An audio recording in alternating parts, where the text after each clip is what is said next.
Oke, baik. Assalamualaikum warahmatullahi wabarakatuh. Di sini saya akan menjelaskan terkait dengan real property dan investasi. Apakah maksud dari real property dan investasi itu?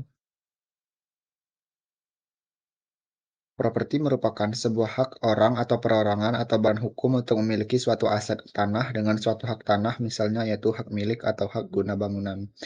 Pertanda dari sebuah properti yaitu dengan dimilikinya sebuah sertifikat tanah, baik itu sertifikat tanah atas dasar perorangan atau milik suatu kelompok tertentu. Lalu lantas investasi itu apa? Investasi merupakan sebuah kegiatan menempatkan sejumlah dana atau sumber daya dalam suatu proyek atau aset dengan tujuan untuk mengharapkan keuntungan di masa depan. Yang dimana tujuan utama dari investasi ini adalah untuk mendapatkan dan memaksimalkan pendapatan serta meminimalkan resiko.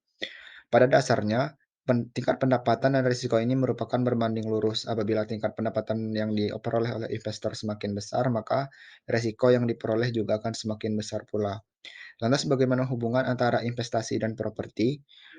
Investasi merupakan dilakukan di atas sebuah bidang properti dengan tujuan untuk memperoleh pendapatan dengan meminimalkan resiko tersebut. Kemudian, selanjutnya kita dapat juga melakukan beberapa analisis terkait tujuan lain dari investasi. Investasi merupakan sebuah kegiatan yang mendefinisikan pisau bermata dua, atau maksudnya investasi dapat menguntungkan dan investasi juga dapat merugikan sang investor. Jadi dalam melakukan sebuah investasi, investor harus benar-benar mengetahui bagaimana kegiatan investasi yang dilakukannya.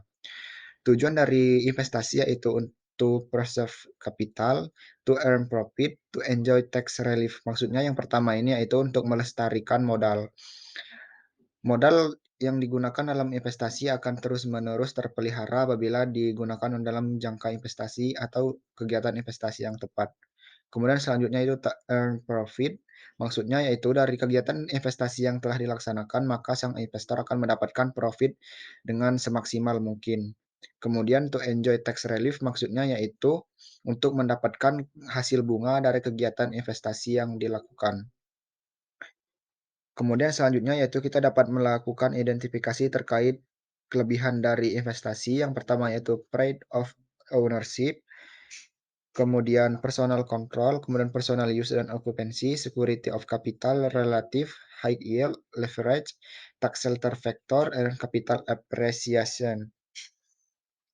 Kemudian kekurangan dari investasi yaitu illiquidity, time constraint, depreciation factor, government control, high related to market oscillation. Kemudian kita juga dapat melakukan analisa terkait siapa saja yang berkecimpung dalam dunia investasi. Orang-orang yang berkecimpung di dalam dunia investasi yaitu meliputi pengembang, yaitu orang-orang yang memperoleh keuntungan dari kegiatan pengembangan properti dalam kegiatan investasi tersebut. Sedangkan pengguna merupakan orang-orang yang memperoleh manfaat dari kepemilikan atau operasional properti yang dimilikinya.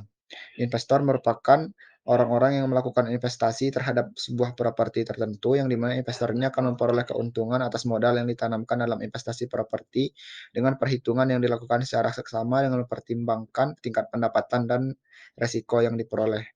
Kemudian spekulator merupakan seseorang yang memiliki keuntungan dari spekulasi penempatan modal. Maksudnya yaitu spekulator ini dapat juga disebut sebagai penilai yang melakukan kegiatan penilai dari properti tersebut, apakah investasi yang dilakukan oleh investor layak dilakukan terhadap properti tersebut, serta bagaimana tingkat pendapatan yang akan didapatkan investor terhadap nilai properti tersebut akan diputuskan oleh seorang spekulator.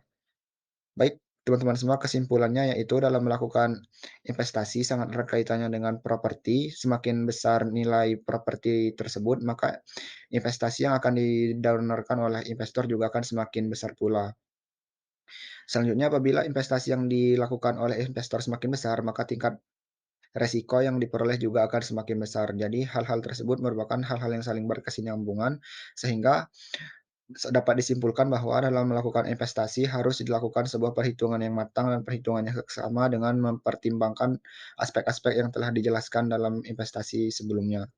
Baik, terima kasih. Sekian presentasi dari saya akhiri. Wassalamualaikum warahmatullahi wabarakatuh.